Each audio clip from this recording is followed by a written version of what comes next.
출애굽기 33장 1절에서 6절입니다. 우리 한 절씩 교독하시고 마지막 절 같이 읽겠습니다. 여호와께서 모세에게 이르시되 너는 내가 애굽 땅에서 인도하여 낸 백성과 함께 여기를 떠나서 내가 아브라함과 이삭과 야곱에게 맹세하여 내 자손에게 주기로 한 그 땅으로 올라가라.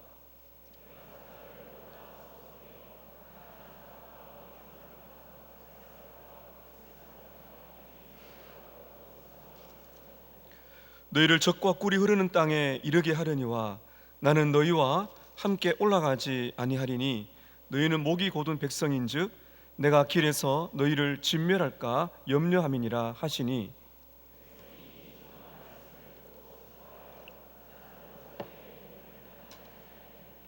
여호와께서 모세에게 이르시기를 이스라엘 자손에게 이르라. 너희는 목이 곧은 백성인즉 내가 한순간이라도 너희 가운데 이르면 너희를 진멸하리니 너희는 장신구를 떼어내라. 그리하면 내가 너희에게 어떻게 할 것인지 정하겠노라 하셨음이라. 이스라엘 자손이 호렙산에서부터 그들의 장신구를 떼어내니라. 이 말씀은 하나님의 말씀입니다. 아멘. 우리가 금요 기도, 부흥 기도회로 시작합니다. 여러분, 부흥이 무엇일까요? 여기에 대한 대답이 중요합니다. 앞으로 저는 그동안 설교하고 또 강의하고 했던 많은 경험도 있지만은 우리 교회가 제대로 된 성경적인 부흥을 우리가 깨닫고 기도로 나아갈 때 하나님께서 참 우리의 경험과 사역을 뛰어넘는 특별한 은혜를 우리 서만화 교회 위에 부어주시기를 축복합니다. 여러분, 부흥이 무엇이겠습니까? 교회에서 가장 많이 쓰는 단어 중에 부흥인데 가장 많이 오용되는 단어가 부흥입니다. 이런 부흥이 무엇이겠습니까? 보통 우리 교회가 부흥되었다 그러면 무엇을 말합니까? 성도가 많아졌다, 교회가 대형교회가 되었다, 이런 것들 가지고 교회의 부흥을 이야기합니다. 그런데 여러분, 엄밀히 말해서 그것은 부흥이 아닙니다. 그것은 성장입니다. 교회가 성장했다고 말하는 것이죠. 저에게 부흥신학에 가장 큰 영향을 미친 로이드 존스 목사님은 부흥을 이렇게 정의를 했습니다. 부흥이 무엇인가? 부흥은 영광 가운데 계시는 하나님의 얼굴을 구하는 것입니다. 부흥은 하나님께로 돌아가는 것이고, 부흥은 하나님께 기도하는 것입니다. 부흥은 일상적인 일을 넘어서는 비상적인 하나님의 역사이며 성령의 강력한 부으심이 있는 은혜의 날인 것입니다. 존 파이프 목사님은 이렇게 말을 했습니다. 부흥은 하나님의 백성들을 죄에서 일깨우고 회개로 이끌어주며 예수 그리스도의 진리로 돌이키는 하나님의 일방적이고 초자연적인 능력이 임하는 것이다. 제가 즐겨 쓰는 표현이 있습니다. 우리는 매주마다 모여 예배드리고 이렇게 전도하고 말씀 듣고 기도하는 것은 이슬비를 맞는 것과 같습니다. 하나님은 우리에게 평상시에도 이슬비와 같은 은혜를 주세요. 근데 부흥이 무엇인가? 이 부흥이란 것은 본질적인 변화가 일어나는데 그것은 소낙비와 같은 강력한 성령의 역사가 일어나는 것입니다. 그래서 오순절이 재현되는 것처럼 교회가 변화가 되고요, 많은 사람이 회심하게 되고, 그리고 교세가 늘어나게 되고, 그리고 놀라운 건 사회의 도덕이 변화가 됩니다. 그러니까 한 교회가 사람이 많아졌다, 그런 개념이 아닙니다. 부흥이란 것은 성령님의 강력한 역사로 말미암아 내적인 변화가 일어나게 되고, 그리고 외적인 강력한 각성이 일어나게 되고, 우리나라 평양대부흥대 이걸 읽어보면 술집이 문을 닫는 것은 예사고요, 수백 킬로를 걸어와서 말씀 듣고자 며칠을 하나님의 말씀을 먹습니다. 앞으로 저는 좀 아쉽지만은 한 달에 한 번이지만 우리 평양대부흥 또 전 세계에 일어났던 부흥의 역사들을 여러분과 함께 또 설교와 함께 예를 들어서 우리가 풍성하게 그렇게 말씀을 좀 봤으면 좋겠습니다. 우리가 우리 나라의 부흥을 좀 많이 알아야 되는데요, 우리나라에 이런 하나님의 초자연적인 역사가 일어난 시점이 언제로 보는가 하면은 1903년으로 봅니다. 그 1903년도에 미국의 선교사 하디가 있습니다. 의사 출신인데 굉장히 자기 말로 하면 교만했어요. 미국에서 건너와서 의사로서 한국 백성들을 보니까 너무 이제 뭐라 그럴까요? 민족 우월성을 가진 겁니다. 근데 수년 동안 일을 해도 변화가 일어나지 않았을 때 하나님께서 하디 선교사에게 회개해라. 그리고 하디 선교사는 사경에 그리고 선교사들이 모인 곳에서 눈물로 회개합니다. 내가 교만했다고. 그 한 사람의 선교사의 그 눈물의 회개가 놀라운 부흥의 불꽃을 일으키게 됩니다. 이것이 그 유명한 원산 부흥입니다. 하나님께서는 우리나라에 1903년도에 그 전에 1800년도에 선교사들이 들어와서 1903년도에 하나님이 부흥을 주셨습니다. 그런데 여러분, 1903년 이후에 우리나라에 아무런 역사가 있습니다. 1905년 11월에 을사늑약이 일어나죠. 그 전후에 1905년도에 우리가 일제의 강점기를 맞게 되죠. 그때 하나님께서는 우리 민족에게 특별한 은혜를 주셨어요. 나라를, 이 국권을 강탈하는 이 비운을 겪는 그 와중에 이 1905년 11월에 원산의 부흥이 절정기를 맞이합니다. 그래서 정치적인 혼란, 경제적인 억압, 이 실패, 이런 것들이 백성들의 마음에 꽉 차 있을 때 하나님께서는 이 나라를 살리기 위해서 부흥을 주신 것이죠. 그래서 사람들의 마음에 혼란스러울 때 하나님은 원산 부흥을 주셨습니다. 그리고 1907년도 1월 달에 우리가 말을 많이 하는 평양 대부흥이 일어나게 됩니다. 그 평양 대부흥이 일어날 때 어떤 일이 일어나는가 하면 고종 황제가 강제로 퇴위를 맞습니다. 나라가 희망을 잃고 울음바다가 됩니다. 그때 하나님께서는 전국적인 평양 대부흥을 이 나라에 일으키신 겁니다. 그리고는 1909년과 1910년도에는 백만인 구령운동이라고 우리나라를 막 뒤집는 전도의 역사가 일어나게 되죠. 교회에 회심한 사람들이 가득 차게 되고요, 이 감리교, 장로교 할 것 없이 교세가 급증하게 되면서 순식간에 교회가 급성장합니다. 이것은 지금 우리가 겪는 급성장과는 질적으로 다른 것입니다. 회심하는 사람들이 구름대와 같이 몰려오는 그런 일들이 일어나게 되고 사회 도덕이 개혁이 일어나게 됩니다. 그리고 나서는 이 3.1 운동이 이어지게 되거든요. 제가 한번 이 3.1 운동 설교를 하면서 우리나라의 부흥의 역사와 우리나라의 이 아픈 일제강점기에 하나님이 허락하신 이 부흥은 말씀 한번 드린 적이 있습니다. 제가 이 말씀을 왜 드린가 하면은 우리나라의 부흥은 민족의 이 국운과 딱 연결이 되어 있는 것이죠. 만약 하나님께서 우리나라에 부흥을 주지 않으셨다면은 우리나라는 일제강점기 속에 살아날 수가 없었을 것입니다. 성경을 보며 부흥의 역사를 보게 되면 부흥은 나라에 비극이나 큰 위기가 오기 전에 일어나는 경우도 있고요, 그리고 엄청난 그 고통을 겪은 다음에 올 때가 있습니다. 그건 하나님의 절대 주권입니다. 우리는 지금 부흥이 필요할 때입니다. 언제나 필요하지만은 여러분, 우리는 지금 역사적인 부흥을 삼어야 할 충분한 이유가 있습니다. 우리가 참 개인적인 삶을 살아가기도 힘들지만은 왜 이렇게 부흥에 대한 역사를 연구해야 될까요? 부흥이 오는 것은 여러분이 한 사람이 사는 것으로 끝나는 것이 아니라 한국교회가 사는 것이고 이 나라가 삽니다. 롤 존스 목사님은 분명히 이런 말씀했습니다. 세계의 1차, 2차 세계대전이 온 궁극적인 이유는 교회의 타락이다.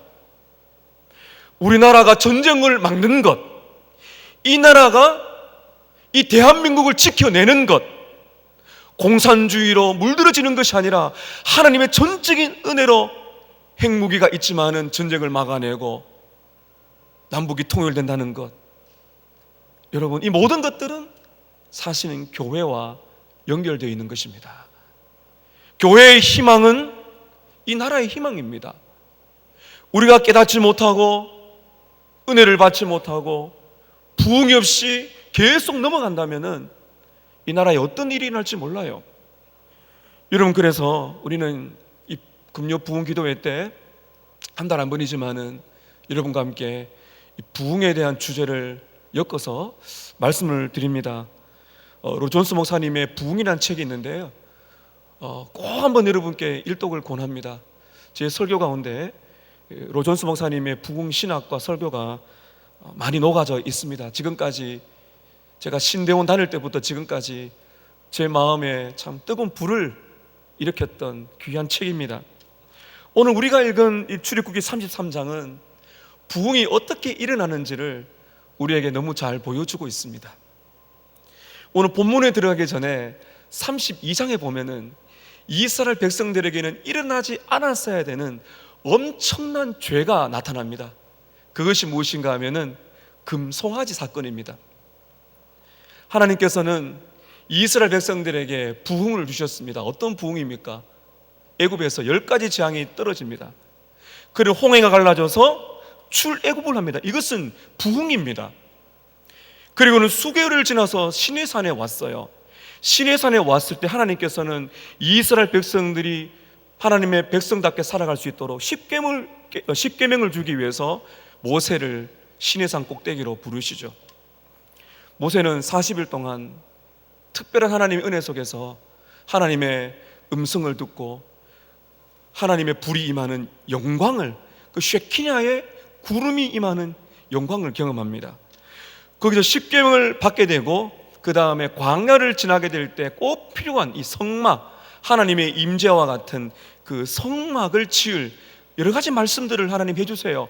그 40일은 엄청난 은혜가 임하는 곳인데, 문제는 시내산 꼭대기에서는 모세가 하나님을 만나고 부흥을 경험하게 되고 십계명을 받는 이 이스라엘 백성들의 미래를 결정하는 말씀이 떨어지는데, 시내산 아래에서는 백성들이 엄청난 죄를 짓습니다. 40일 동안 모세가 내려오지 않습니다. 백성들의 마음이 불안하기 시작합니다. 모세가 죽었는가 보다 두렵기 시작합니다. 그리고는 모세의 형 아론을 찾아갑니다. 그리고는 말합니다. 모세가 죽은 것 같다. 우리를 이 광야에서 인도할 신을 찾아내라. 어디 있느냐? 그래서 이 아론이 거기서 기다리자 이렇게 해야 되는데 어떻게 합니까? 이 백성들의 이 요구에 반응을 해서 백성들이 가지고 있는 이 금귀고리, 이것들을 다 빼가지고 무엇을 만드나요? 금송아지를 만들죠. 금송아지 우상을 만듭니다. 그리고는 성경에 보면은 기껏 뛰놀았다, 이것이 원문을 보면 성적인 난잡함입니다. 홍해를 건너고, 여러분 홍해가 갈려주고요, 그 바닷길로 건너왔고, 그리고 10가지 재앙이 떨어지는 거 다 봤습니다. 그런데 모세가 보이지 않자 백성들의 마음이 불안해지기 시작하면서 자기들을 인도할 신을 만들기 시작합니다. 그리고는 춤추며 난잡하게 죄를 짓습니다. 하나님께서는 모세가 산 꼭대기에 있을 때 하나님 딱 보셨습니다. 내가 이 백성을 다 멸할 것이다. 회개치 않은 3,000명이 죽습니다. 그때 모세가 목숨을 걸고 기도합니다. 중보 기도를 하죠. 그때 하나님께서는 진노를 거두십니다. 이게 32장의 내용이에요. 문제가 무엇인지 잘 보세요. 하나님과 이스라엘 백성들의 관계가 엄청나게 지금 문제가 생긴 겁니다.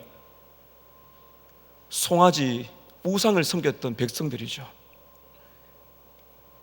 이렇게 나와버리면은 백성들은 미래가 없습니다. 여러분, 은혜가 무엇인가요? 은혜란 것은 소망이 없어 보일 때 희망의 빛을 던지시는 것이 바로 은혜입니다. 이스라엘 백성들이 아무런 소망이 없는 이 상황 속에서 하나님의 전적인 은혜로 부흥을 경험하게 됩니다. 여러분, 오늘 우리는 희망이 보이지 않는 세대에 살고 있습니다. 우리의 자신의 모습을 오늘 보면서 어떻게 우리가 부흥을 경험할 것인가, 오늘 말씀을 통해서 하나님과 우리 사이의 관계가 회복되는 은혜의 밤이 되시기를 바랍니다. 어떻게 부흥이 시작될까요? 제가 두 가지로 말씀드리는데요. 첫 번째는 하나님의 말씀과 각성의 역사입니다.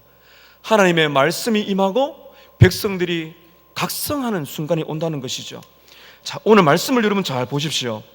1절에서 3절까지 한번 보십시오. 여호와께서 모세에게 말씀하시되 너는 내가 애굽 땅에서 인도하여 낸 백성과 함께 여기를 떠나서 내가 아브라함과 이삭과 야곱에게 맹세하여 내 자손에게 주기로 한 그 땅으로 올라가라. 그 다음에 2절 보세요. 내가 사자를 너보다 앞서 보내어 가나안 사람과 아모리 사람과 헷 사람과 브리스 사람과 히위 사람과 여부스 사람을 쫓아낼 것이다. 광야를 지나가게 해줄 것이고 가나안의 전쟁도 이기게 해줄 것이다. 3절 보십시오. 너희를 적과 꿀이 흐르는 땅에 이르게 해줄 것이다. 여기서 멈추십시오. 하나님께서는 한번 택한 백성을 버리지 않습니다. 그런 은혜를 베풀어 주시죠. 너희들이 비록 죄를 지었지만은 내가 그 은혜를 거두지 않는다. 약속의 땅으로 데려갈 것이다. 광야를 지나가도록 도와줄 것이고 가나안 땅에 들어가서 그 전쟁을 가나안 2절에 나오는 족속들이 다 가나안의 족속들이거든요. 가나안 족속들과의 전쟁을 이기게 할 것이고 적과 꿀이 흐르는 땅으로 인도하여 주겠다. 여러분 문제가 있습니까? 없습니까? 문제가 없죠. 출애굽하고 광야를 지나고 약속의 땅으로 인도하겠답니다. 겉으로는 문제가 없어요. 그 다음이 중요합니다. 여러분 3절 다시 한번 볼까요? 3절 보시게 되면 겉으로는 문제 없지만은 충격적인 말씀하십니다. 자, 우리 3절 함께 읽습니다. 시작.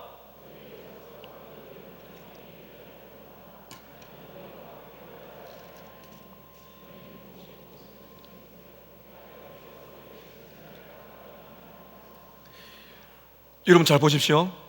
너희를 적과 꿀이 흐르는 땅에 이르게 하겠다. 그 다음에 접속사가 빠졌죠. 그러나입니다. 내가 너희들이 약속한 가나안 땅으로 인도할 것이다. 그러나 그 다음에 문제입니다.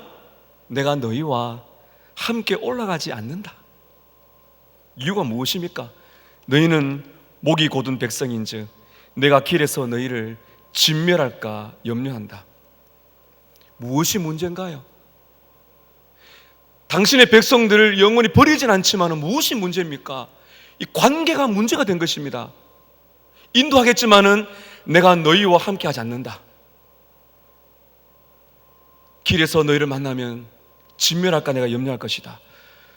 이것이 무슨 말입니까, 여러분? 하나님께서는 이스라엘 백성들을 버리겠다고 하신 것이 아니죠. 함께 올라가지 않는다는 것은 어떤 의미인지 아십니까? 구원하시지만은 하나님과의 깊은 동행, 하나님과의 깊은 교제, 하나님과 동행하는 그 충만한 은혜, 이 당시 백성들에게 그대로 말하자면 구름과 구름 기둥은 없다, 이것이거든요. 내가 너희를 인도할 것이지만은 너희들은 나의 충만한 임재, 충만한 사랑, 충만한 기쁨, 충만한 능력, 그것이 없이 너희들은 살아갈 것이다. 이렇게 여러분 말한 것입니다.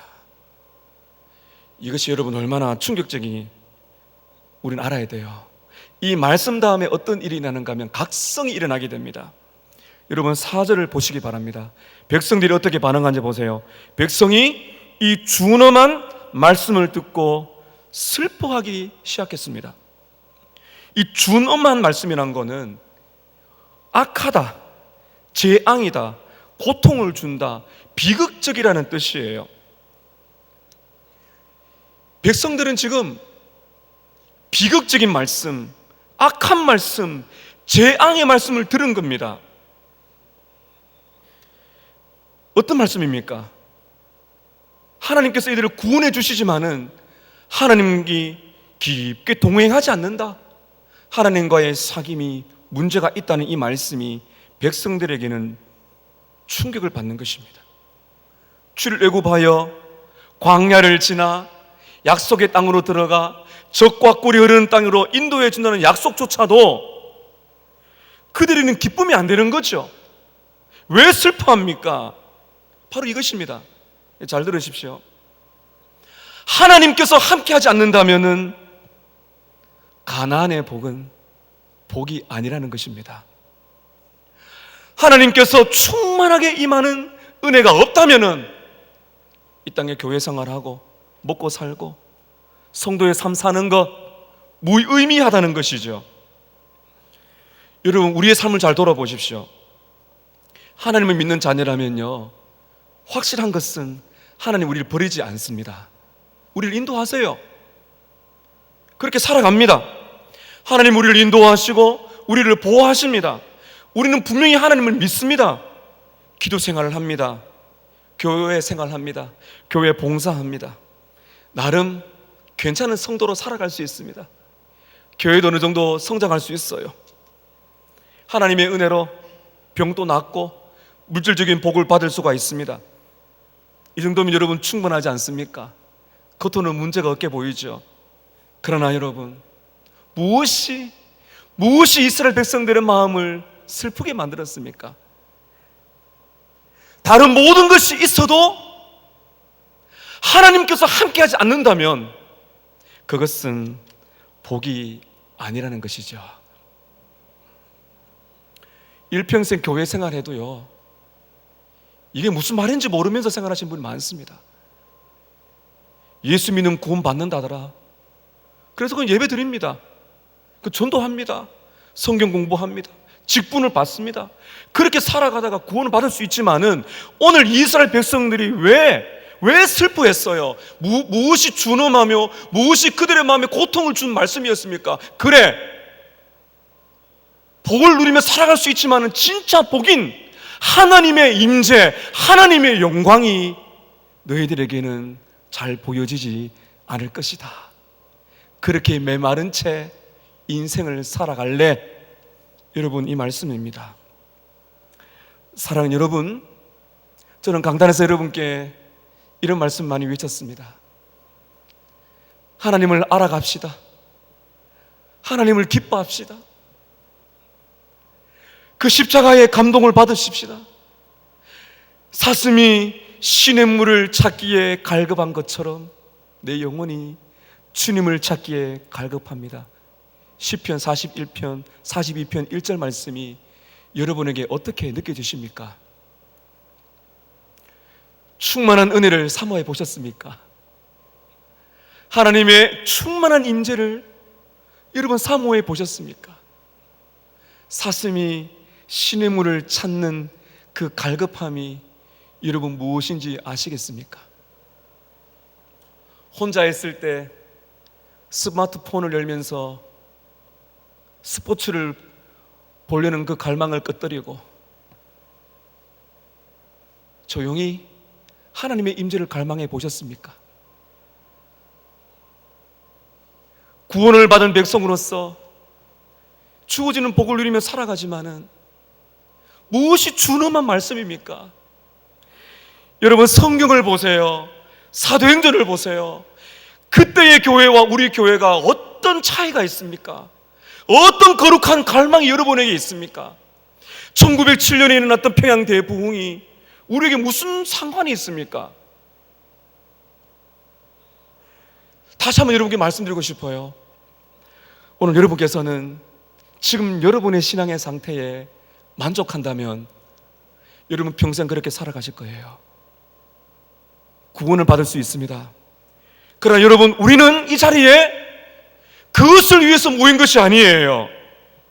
하나님을 향한 갈망, 하나님의 충만한 은혜, 하나님 내 인생 속에서 갈급함이 되시고 만족함이 되시고 말할 수 없는 영광스러운 기쁨이 되어서 모든 고난을 뛰어넘게 만드는 그 충만한 은혜가 내 삶 속에 없다면은 하나님, 저는 행복하지 않아요.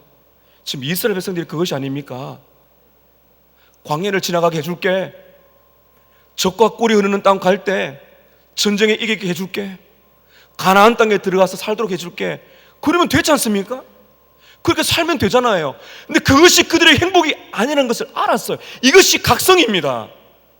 하나님이 제일 소중하구나. 하나님이 내 인생 속에서 진짜 기쁘시구나. 큰 은혜가 없으면 다 그것은 그림자다. 여러분, 이것이 아는 것이 바로 역사적인 부흥의 시작인 것입니다. 여러분, 저는 분명히 믿어요. 우리 교회가 본질 중에 본질을 붙들면 하나님께서 분명히 더하여 주신다 그랬습니다. 우리가 지금 무엇에 목말라야 될까? 이것이 한국교회의 질문이죠. 한국교회의 급성장? 무엇이 부흥인가요? 우리 스모나 교회는 이 성경적인 오늘 말씀하시는 하나님, 다른 것도 중요하지만 하나님 자신이 내 인생 속에 침투해 들어오셔서 성령으로 부으시고, 앞으로 우리가 살펴볼 사도행전에 오순절의 성령처럼 우리의 심령에 부음받아서 하나님의 말씀이 우리의 심령을 변화시키고 주위에 있는 많은 영혼들이 집단적으로 주님께 돌아오는, 그리고 사회와 개혁과 성적인 타락과 이 문란한 세상이 변화가 되는 그 거룩한 욕심, 그것이 여러분 우리에게 필요합니다. 제가 요즘에 베스트셀러 중에 한 권을 읽고 있는데, 하버드생 1%의 비결이란 제목이 아마 그럴 것 같습니다. 제가 그 책을 쭉 매일 조금씩 읽는데요, 그 내용 자체는 뭐 성경적인 그런 관점은 아니지만은 제 마음에 큰 충격을 주고 도전을 준 부분이 있었어요. 바로 몰입입니다. 몰입. 이 땅에서 형편없는 인생을 살다가 위대한 과학을 발견한 사람들, 위대한 수학자가 된 사람들의 일생을 연구하는 책인데, 부정적인 신호를 꺼버리고 이게 무엇인가 하면, 네, 너는 안 돼, 너 인생은 그렇게 살다 끝나 라는 부정적인 신호를 꺼버리고 정말 자기에게 재미가 있고 기뻐하는 그 하나의 몰입을 하게 될 때 인생이 달라지다는 거죠. 제가 그 책을 읽다가 기도했습니다. 사랑하는 주님, 퀴리 부인이 화학에 몰입해서, 그 당시에 여인은 공부를 안 했는데 퀴리 부인은 모든 부정적인 신호를 꺼버리고 여자가 대학에 들어가 그 당시에 2번이나 노벨상을 받았답니다. 주님이 저에게 물으시더라고요. 너는 무엇에 몰입해 볼래? 제가 그랬죠. 하나님, 제가 목사인데요. 퀴리 부인은 이렇게 말했습니다. 나는 과학과 사랑에 빠졌습니다. 헛강과 같은 그 연구실을 받아가지고요, 거기서 노벨상을 타는 라듐을 추출해냈다니까요. 사랑하는 여러분, 우리는 좀 단순해질 필요가 있습니다. 전 여러분께 그렇게 도전하고 싶어요. 하나님께 몰입하십시다. 몰입을 해야 됩니다. 참, 저도 이렇게 홀로 지금 목양실에 있을 때마다 참 사람이 이제 홀로 있다 보면 외롭기도 하고 자꾸 다른 관심이 올 때가 있어요. 이걸 쳐내야 됩니다. 그리고 성경을 사랑하고, 퀴리 부인은 화학을 사랑했지만은 하나님, 저는 성경을 사랑하고 성경의 사람이 되어서 이 성경에 깊이 몰입하면서 하나님의 임재를 경험하게 되고, 핸델이 미셸을 작곡하면서 며칠 동안 밥을 먹지 않으면서 순식간 몇 시간 안에 앞볼을 막 그려냈듯이 주님이 정말 충만히 임재하셔서 성경에 사로잡히고 그 하나님을 향한 찬양이 터져나올 수 있는 그 기쁨의 탄성이 내 삶 가운데 일어나기 원합니다. 하나님을 추구하세요. 사랑하는 성도들이여, 하나님께 몰입하세요. 하나님께 몰입하세요. 그것은 여러분 성경책만 들고 다니라는 말이 아니에요. 여러분의 관심을 부흥에 한번 집중해 보시자는 겁니다. 우리 주님이 우리 가운데 폭포수와 같이 임하는 그 부흥이 우리에게 임하는 것, 이것이 부흥의 시작입니다. 성도들이 막 정신이 분산되어 있을 때 그 하나님의 은혜가 임하면 하나님께 집중하게 만드는 것이죠. 하나님이 정말 우리와 함께 하시는가, 그 은혜를 찾아가는 그 각성이 있게 되는 것입니다. 오늘 말씀 두 번째는 참된 회개입니다. 회개 역사가 일어납니다. 말씀을 듣고 하나님께서 우리와 함께하지 않는단다, 하나님께서 우리와 충분히 동행하지 않는단다라는 말을 듣고 나서 이스라엘 백성들은 어떻게 합니까? 회개하기 시작합니다. 여러분 4절을 보시기를 바랍니다. 함께 읽을까요? 시작.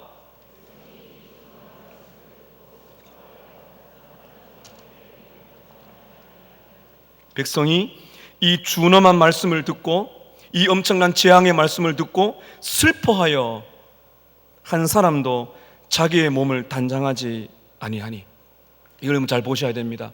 하나님께서 함께하지 못한다, 너희들 목이 곧은 백성이야, 교만하다, 이렇게 말씀하실 때 이스라엘 백성들은 슬퍼했습니다.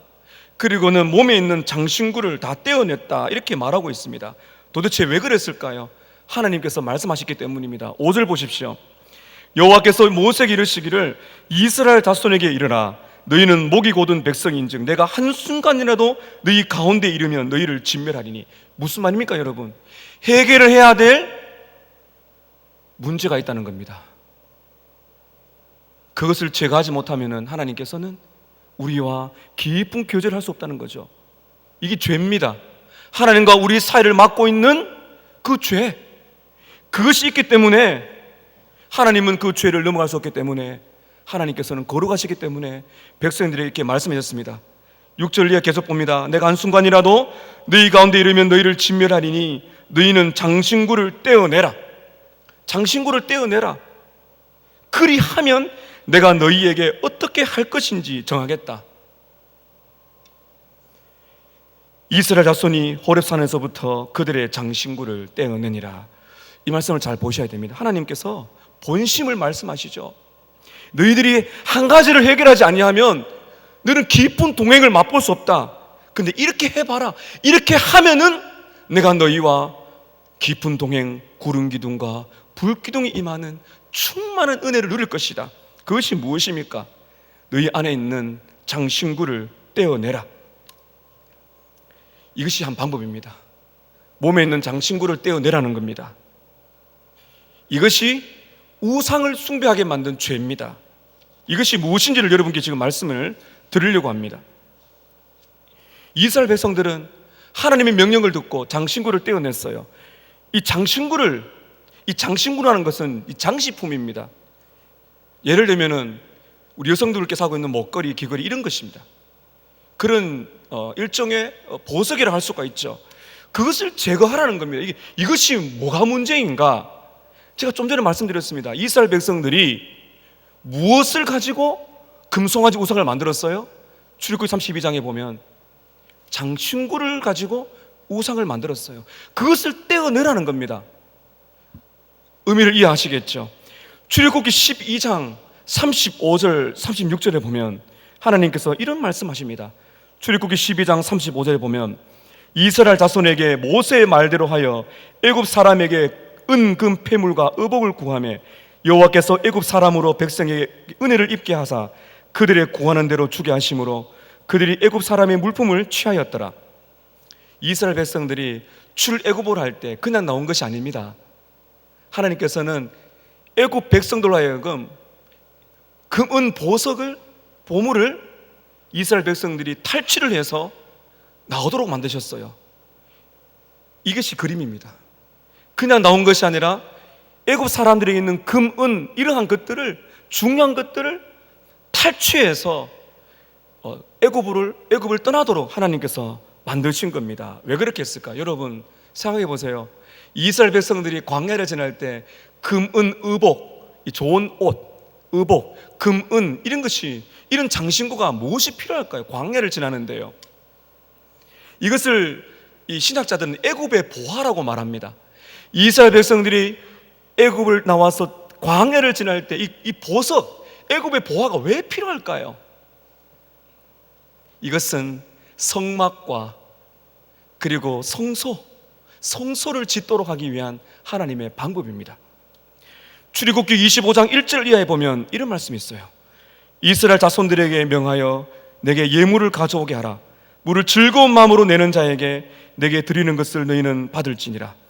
너희가 그들에서 받을 예물을 이러하니 금과 은과 내가 그들 중에 거할 성소를 그들을 시켜 나를 위하여 지을 것이다. 여러분, 출애굽기와 레위기 쭉 읽어보면 성막 이야기가 나오죠. 성막이란 거는 이동식 예배당이라고 생각하면 됩니다. 광야를 지날 때 거기에 법궤가 들어갔죠. 그리고 법궤가 멈췄을 때 이 성막을 짓습니다. 그때 여러분 이 실이 필요하고 이 옷감이 필요하거든요. 그 어디서 구했겠어요? 여러분 성경을 보십시오. 이 성소 안에 이 금은 기구들이 있거든요. 그거 다 어디서 가져왔겠어요? 출애굽을 할 때 하나님께서 이스라엘 백성들이 애굽 백성들로 탈취해서 가져도록 만든 겁니다. 금과 은은 그들의 것이 아니라 성소와 성막과 성구를 짓도록 만든 것이죠. 그런데 여러분 보십시오. 이스라엘 백성들의 죄는 무엇이에요? 성막과 성소의 기구를 만들기 위해서 주신 그 귀한 금과 은을 어떻게 했다는 것입니까? 그것을 빼가지고 무엇을 만들었어요? 금 송아지를 만든 겁니다. 하나님을 만날 그 성소를 위해서 준비해야 될 은과 금을 자신들을 인도할 우상을 만든 것입니다. 하나님의 영광을 위한 금과 은을 자신의 욕심으로 채운 것입니다. 그래서 하나님이 뭐라 그러세요? 금과 은을 빼라. 그것은 너희의 것이 아니다. 하나님의 것이다. 나를 진짜 만나려면은 장신구를 떼어내라는 것입니다. 여러분, 이것이 오늘날 우리와 무슨 상관이 있을까요? 하나님께서 저와 여러분에게도 애굽의 보화를 주셨습니다. 저와 여러분에게도 이 땅에 살아갈 때 애굽의 보화를 주셨습니다. 그것이 뭔지 아십니까? 여러분에게 물질과 건강과 가족과 직장과 시간과 은사와 재능, 자녀들을 애굽의 보화로 주셨어요. 애굽의 보화는 누구를 위한 것입니까? 하나님의 영광을 위한 것이죠. 그런데 이 땅에 주님의 백성들이 그것을 가지고 뭐 했다는 거예요? 우상을 만들었다는 것입니다. 물질을 우상화하고 명예를 우상화하고 가족을 우상화하고 자녀를 우상화하고 직장을 우상화하고 은사와 재능을 자신의 욕망을 채우기 위해서 금 송아지 우상을 만든 것입니다. 여러분, 하나님이 주신 것들을 하나님을 위해서 쓰지 아니하고 나 자신의 욕망대로 살아간 그 죄가 하나님과의 관계, 하나님과의 충만한 임재를 가로막는 애굽의 보화, 떼어내야 할 장신구가 되는 것입니다. 여러분, 하나님께서 지금 여러분이 숨쉬며 살아가고 필요한 모든 것들 하나님이 여러분이 주신 선물임을 믿으십니까? 그래, 믿으세요? 무엇을 위해 살아가고 계십니까? 자기 욕망, 자기 소유, 자기 계획, 자기 자랑, 자기 만족, 자기 사랑, 자기 의,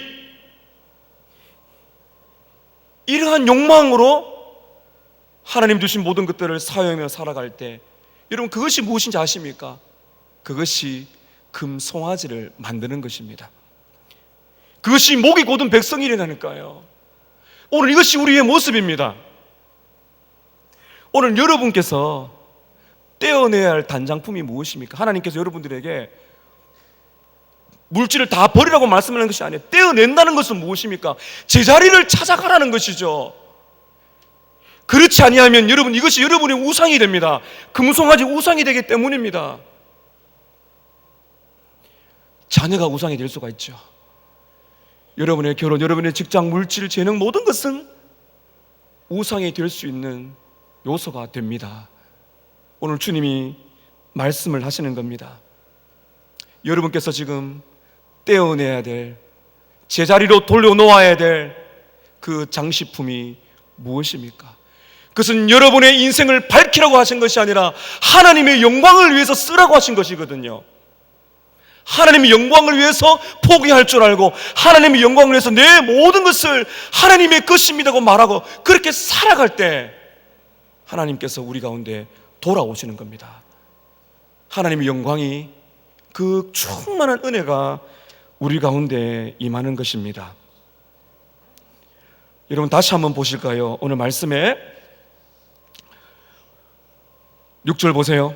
이스라엘 자손이 호렙 산에서부터 그들의 장신구를 어떻게 했다고요? 떼어냈습니다. 회개가 무엇입니까? 이 준엄한 말씀을 듣고 슬퍼하는 것으로 끝나는 것이 아닙니다.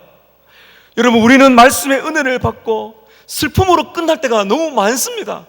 이것이 우리의 문제예요. 여기서 우리의 신앙은 자라지 않습니다. 충만한 은혜가 없어요.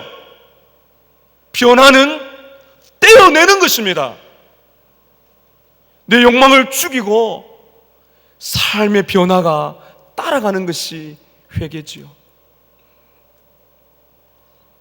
저는 오늘 저와 여러분에게 하나님께서 떼어내야 할 우리의 단장품이 뭔지를 깨닫게 하시기를 바랍니다.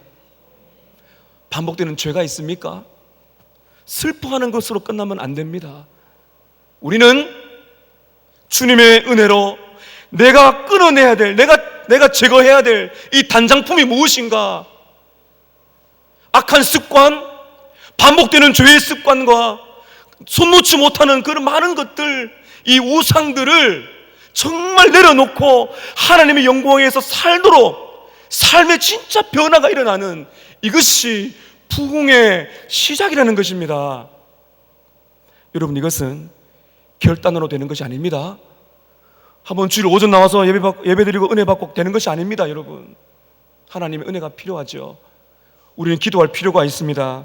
주님, 십자가 앞으로 나아가서 주님은 내가 가지고 있는 우상을 깨뜨리고 제거하기 위해서 십자가에 죽으셨는데, 나는 여전히 주님이 주신 모든 것들을 내 것인 양 착각하고 나를 밝히기 위해서 우상을 만들며 살아온 인생입니다. 십자가 앞에 서서 은혜를 구하고 하나님이 기뻐하지 않는 죄악의 행실을 끊어내도록 도와달라는 이 기도가 우리의 심령 속에 깊이 따라오지 않으면, 여러분 죄송하지만 삶의 변화는 그리 크지 않을 것입니다. 왜 우리의 삶의 변화가 더딥니까? 이런 눈물의 기도가 진짜 있는가 하는 것입니다. 하나님께서 우리 가운데 거하시는 이 부흥은 이렇게 말씀을 듣고 하나님께서 우리와 함께 해주시기를, 이 각성으로 돌아갈 때 내 안에 깨뜨려야 될, 끊어내야 될 이 단장품이 무엇인가 깨닫고 이렇게 사랑하셔서 십자가 죽으신 예수를 바라보며 이 악한 죄를 끊어내고 새로운 인생 살기를 몸부림을 치는 이 거룩한 회개가 우리에게 있을 때, 이것이 바로 여러분 개인과 우리 교회의 부흥이 되는 것이에요. 제가 말씀을 전하고 말씀을 듣는 분들이 은혜를 받았습니다라고 말할 때 많은 격려가 됩니다. 그러나 저는 제 자신도 마찬가지입니다. 3년, 4년, 5년 목회하면서 여러분이 보실 때 배성현 목사 삶의 변화가 없으면 저는 사꾼입니다. 주님의 강단에서 내가 그렇게 외쳤던 복음이 나를 변화시키지 못한다면 그것은 사꾼이에요. 그것이 우리에게 무슨 의미가 있겠어요? 그것이 무슨 의미가 있겠습니까? 오늘에도 주님이 저를 부르신다면 그것이 저에게 무슨 의미가 있겠어요? 여러분, 저는요, 참 부끄럽지만은 서머나 교회 부름 받을 때 하나님 앞에 좀 담대하게 기도했습니다. 하나님, 저는요 그냥 가지 않습니다. 경남 땅에 부흥의 도화선이 되는 교회로 보내주십시오. 어떻게 해요? 달라야죠. 무엇이요? 성경대로 해야죠. 안 되는 거 되게 해야죠. 어떻게 해요?